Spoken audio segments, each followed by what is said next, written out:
A 16-year-old girl who lived in the same house as her parents and younger sisters had gone to sleep in her room, and in the morning she was found dead.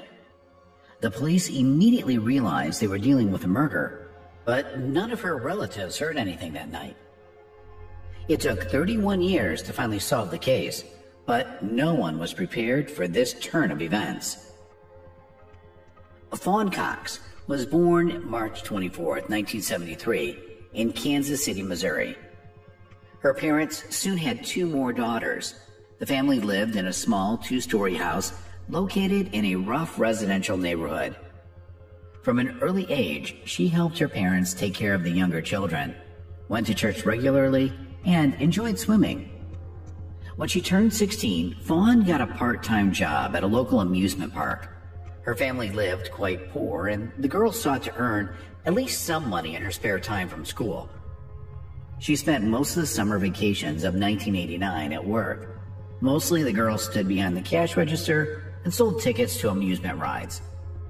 On Wednesday, July 26, she finished her shift at about 10 p.m. Her mother and younger sister picked her up in the car, as it would have taken a long time to get from the park to her home on public transportation. Almost immediately after returning home, Fawn went to bed, since she had to go to work again the next morning. The girl slept on the 2nd floor. She had her own room. Her sisters usually slept in the next room, but that night she was alone on the floor. Her sister Amber, who was only a year younger, was babysitting for a familiar family that night. The other sister, Felicia, decided to sleep on the 1st floor because it was much cooler there. It was a very hot night, and the only air conditioner working was downstairs, and their parents also slept on the 1st floor.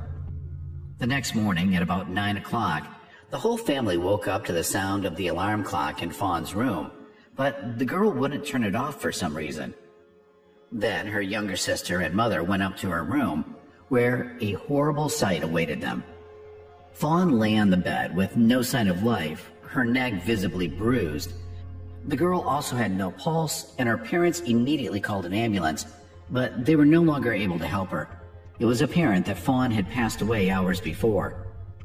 After examining her body, medical experts determined that strangulation was the cause of death, and the girl had also been abused. From the first hours, the police realized they had a very difficult investigation ahead of them. Despite the fact that Fawn was killed right in her room in a small house with very poor soundproofing, her parents and sister heard absolutely nothing. However, there was an explanation. The air conditioner on the 1st floor was old and very loud, blocking out any other noise in the house. The only strange thing that night was noticed by Fawn's sister. Their poodle was behaving anxiously and barking, but they did not pay much attention to it. This behavior was attributed to the fact that the dog was pregnant. After examining the scene, the police made several important discoveries. Their theory was that the attacker, or group, had entered the house through a 2nd-story window overlooking the backyard. There was an old trailer parked near the house that could easily be used to climb up to the canopy of the outbuilding, which was almost level with the window.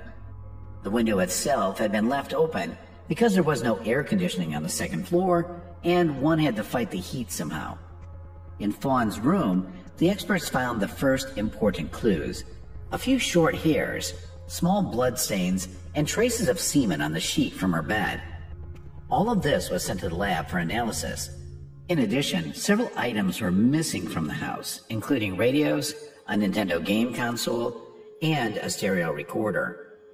Several other items were found on the ground in front of the house. It looked as if the burglar had thrown them out the window to take them with him, but left them there for some reason. Detectives also found that various items had been removed from a closet in an adjoining room on the 2nd floor. They believed the perpetrator was hiding in that closet while waiting for everyone in the house to go to sleep. Normally, Fawn's sister slept in that room, but not that night. For this reason, no one noticed the items on display. The police discovered another strange clue. An old army cap was found in Fawn's room. All her relatives said they had never seen the girl wearing it. So detectives assumed the killer might have forgotten the cap at the scene. Despite the impressive array of evidence, police were unable to quickly identify the suspects. The problem is that in 1989, DNA forensics was rather underdeveloped, and there were no common genetic databases at that time. Detective Benjamin Caldwell, who handled the case, put forward the main version of what happened. In his opinion, there could have been several assailants, and they must have known the house well. Not only did they know how to get to the second floor through the backyard in total darkness, but they must also have known the layout of the rooms. The next step for the police was to look for witnesses. They interviewed neighbors, friends, and relatives of Fawn, but all were inconclusive. The detectives had one weighty problem before them. The neighborhood in which the house was located was very poor and criminal. Various criminal gangs operated there, and their participants were quite difficult to bring to justice. A month after Fawn's murder, the case finally got off the ground. The police had a witness who pointed them to 3 suspects. This witness knew a number of important details that the police never divulged, so his story was taken seriously. The suspects were 3 teenagers, one of whom was in the same class as Fawn. They were arrested and questioned, but the boys denied any involvement in the murder. During a search of one of their homes, police found items stolen from the victim's room. This was enough to charge all 3 of them with murder, but even here the detectives were disappointed. First, the witness suddenly recanted and stopped cooperating with the police. Second, DNA analysis of blood, hair, and semen found at the crime scene did not show an unambiguous match with the suspect's samples. In those years, experts could not yet establish an exact match of the samples, and all their tests showed questionable results. In other words, the analysis could not confirm either a full match or a guaranteed mismatch. Despite this, the police were able to obtain useful information from one of the detainees. During one of the interrogations, he confessed that he had indeed broken into Fawn's house that night in the company of other boys and stolen some things. He painted how he made his way to the second floor through the canopy of the canopy, and he even revealed unknown details. According to him, when he threw a tape recorder out the window, its handle fell off. The boy hid it under a nearby bush, and the police did find the item in that very spot. Except that the young man quickly retracted his statement and no longer cooperated with the investigation, which would have prevented his confession from being used in court. Because of this, the police had to let the men go, and the investigation was at a standstill again. Most likely, the witnesses were simply intimidated, but without their testimony in court, the case had almost no chance. All we know is that one of them spent 8 months in jail for stealing items from Fawn's house. The case has since gone into a long drawer. The police didn't reopen the investigation until the early 2000s, and the first thing they did was upload DNA samples from the crime scene to the CODIS database. It had been created several years before and contained DNA samples from people tried for serious crimes. Unfortunately, no matches were found for the Fawn killer. The emergence of this database was the result of major scientific advances in the study of DNA. It also allowed police to recollect DNA samples from the 3 original suspects and conduct more advanced tests. This time, experts unequivocally determined that the hair, semen, and blood did not belong to any of them. This was rather odd, given the fact that the suspects were found in possession of Fawn's belongings. Detectives speculated that the 3 guys had indeed robbed her house that night, but there was another man with them. He was the one who had abused and killed the girl. All of this raised even more questions. Could it be that 4 criminals entered the house unnoticed, killed Fawn, and just as unnoticed, left the scene of the crime? The police still had no answer to this question. Since then, the case has once again stalled. With each passing year, the Fawn family believed less and less that the murder would ever be solved. They continued to believe that those 3 suspects had been in their house that night and could point to the killer, but would never do so. The only thing that could help them learn the truth was a DNA sample stored in the police lab. In 2018, something interesting happened. Amber, Fawn's younger sister, revealed some disturbing details about the crime. She put her thoughts and facts unknown to the police on a popular American forum for unsolved crimes. Over the 20 years of its existence, the forum had gained a very reliable reputation, and its participants have helped the police solve several high-profile cases. Amber has been verified and confirmed that she really is who she says she is, so her post is worthy of attention. She herself worked as a nanny from Monday to Friday and was only at home during the day. On weekends, the girl slept in the very room on the second floor through which the burglars had snuck in. Accordingly, the criminals would have been immediately spotted. In addition, they would have watched the house and waited until Fawn's mother and her younger sister went to pick up the girl from work. Despite all this, Amber's story didn't bring the case any closer to solving it. But it was already 2018, and the science of DNA research had come a long way.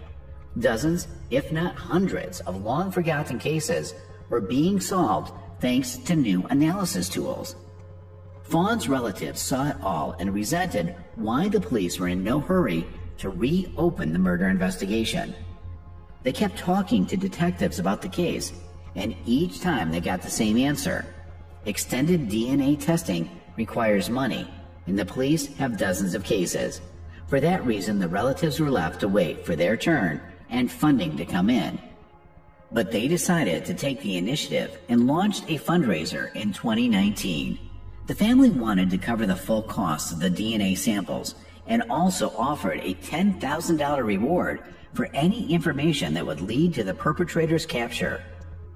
Due to the extensive media coverage of the case and numerous interviews given by the family, many people who cared responded to requests for help. The family quickly collected the necessary amount of money, but even here they were disappointed. The police department refused to initiate this investigation at the expense of the relatives of the victim. The lead detective explained that there was bound to be a big problem in such a situation. If the relatives of one victim could pay for such tests and expedite the results, then hundreds of other families who have been searching for years for the murder of their loved ones should have the same right. But it is simply impossible to implement such a thing in practice, since only a few laboratories in the world conduct innovative DNA tests. And with such a simultaneous influx of those wishing to do so, their resources are simply not enough. The leading company in this field is Parabon Nanolabs, which we have already repeatedly mentioned in the other reels. They have made tremendous progress in the study of DNA, from finding a person's relatives from the smallest genetic samples to creating an approximate portrait of the owner of the DNA. It was this lab that was to take over the study of the samples left in Fawn's bedroom the night she was murdered.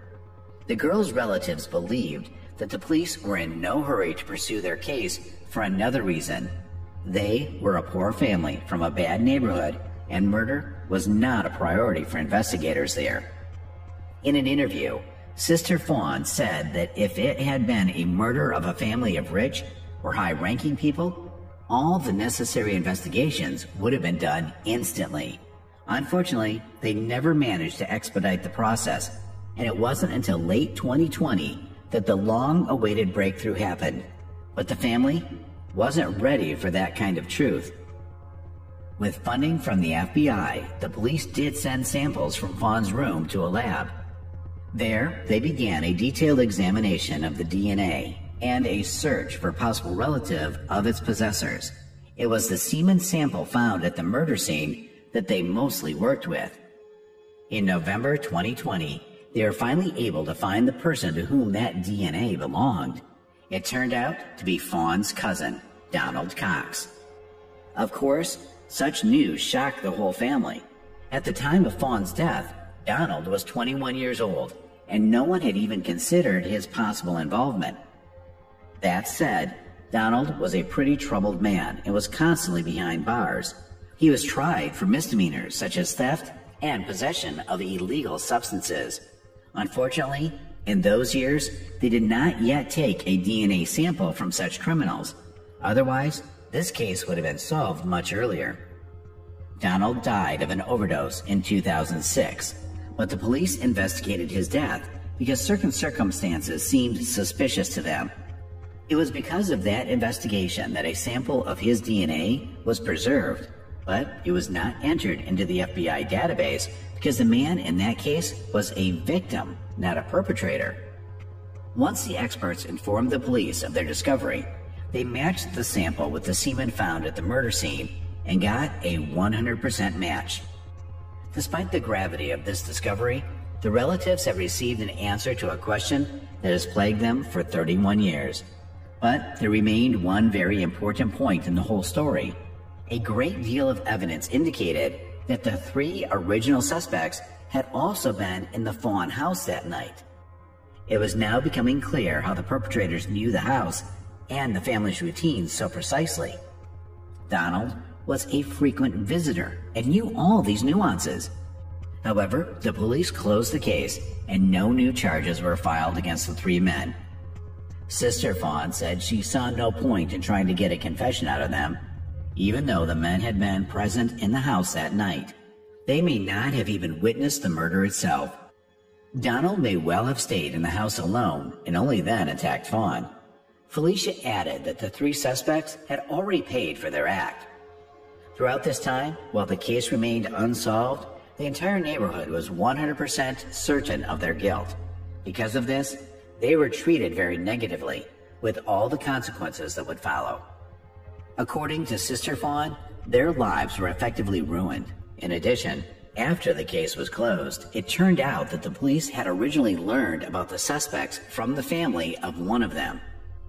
Relatives noticed a Nintendo set-top box among his belongings and remembered that this was the one that had been stolen from Fawn's house. It was on the news, and everyone in the neighborhood already knew the details. In any case, it is simply impossible to prove their guilt, and the relatives of the victim finally know the name of the killer. He lived for 17 years without any punishment for what he had done, and all that time, as if nothing had happened, communicated with his family, but eventually his addiction to illegal substances drove him to his grave, and he was no longer a threat to anyone. Share your opinion on this story in the comments, and don't forget to like the video if you like it. Thanks for watching.